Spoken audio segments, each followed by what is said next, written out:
Good morning, everyone. Today in SST, we will start our new chapter, that is rotation and revolution. In this chapter, we will study about two moments of the earth, effects of the earth's movements. Earlier, people believed that the earth was at the center of the solar system and sun moved around the earth.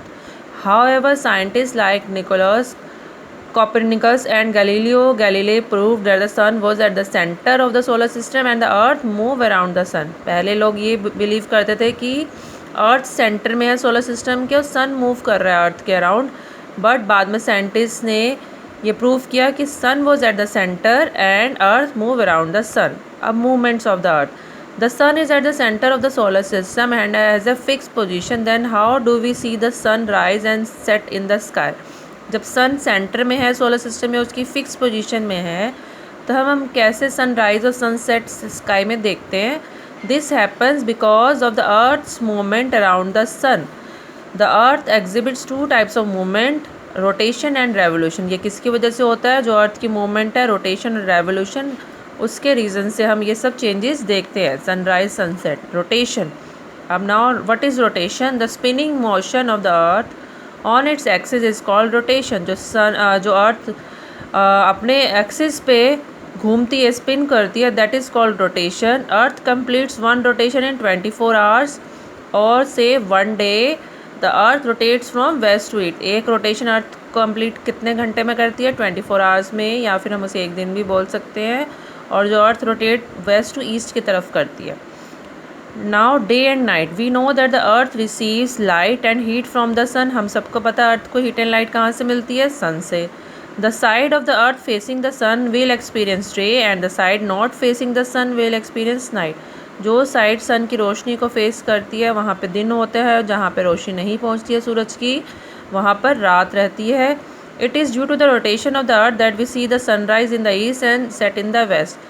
ये earth की rotation की वजह से ये है कि हम सूरज को ईस्ट में उगते हुए देखते हैं और वेस्ट में ढलते हुए देखते हैं. अब now is revolution. The earth moves around the sun in an oval shaped orbit.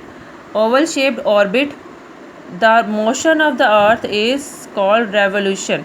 जब अर्थ मूव करती है सन के चारों तरफ एक फिक्स पाथ में, दैट इज़ कॉल्ड ऑर्बिट. और इस मोशन को अर्थ के हम बोलते हैं रेवोल्यूशन. जो अर्थ सूरज के चारों तरफ चक्कर लगाती है एक फ़िक्स रास्ते में, एक फ़िक्स पाथ में, ऑर्बिट में.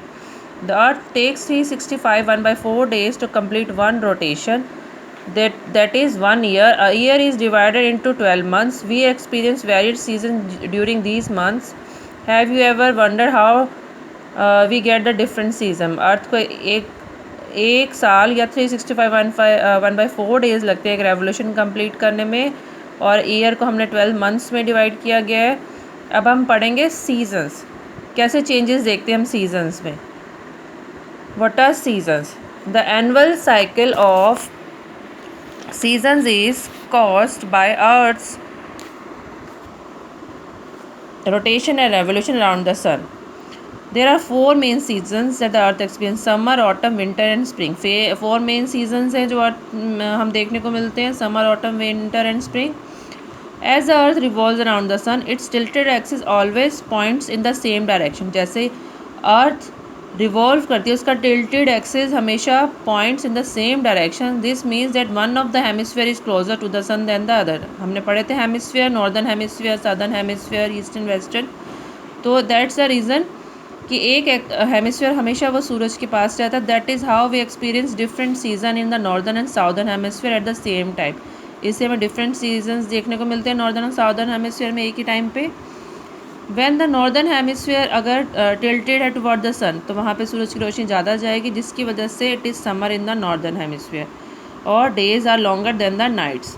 Since the southern hemisphere is tilted away, दूर है सन से, तो वहाँ पे स्लैंटिंग रेज आ जाएंगी. It is winter in the then it is winter in the southern hemisphere. Northern hemisphere में समर्स होंगी जब वो डायरेक्ट सन रेज रिसीव कर रहे हैं, और डेज़ लॉन्गर होंगे नाइट से.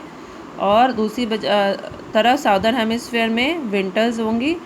The day when the northern hemisphere is tilted most toward the sun, ज़्यादा जब टिल्ट रहता है वो सन की तरफ, that is summer सॉलिस्टिट.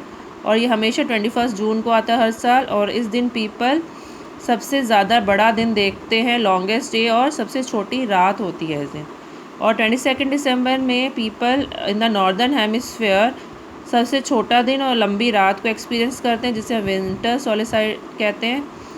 Twice the year people experience, एक साल में 2 बार people experience equal length of day and night, ठीक है। This happens when the sun rays falls vertically at the equator. It marks the beginning of the autumn season in the northern hemisphere and spring season in the southern hemisphere. ये beginning होती है autumn season की northern hemisphere में और spring season की southern hemisphere में। अब on 23 September the earth experience autumn equinox and 21 March is spring और वर्नल इक्विनॉक्स। और इस टर्म इक्विनॉक्स का मीनिंग है equal night in Latin. 23 September 21 March को दिन और रात इक्वल होते हैं, ये 2 डेज़ हैं, ठीक है। इसको ऑटम इक्विनॉक्स बोलते हैं 23 September को, और 21 March को वर्नल इक्विनॉक्स, स्प्रिंग इक्विनॉक्स, ठीक है। चलो अब हम जूम क्लास में देखेंगे। आपको ये चैप्टर अच्छे से स्टडी करना है, रीड करना है, ठीक है। ओके बेटा।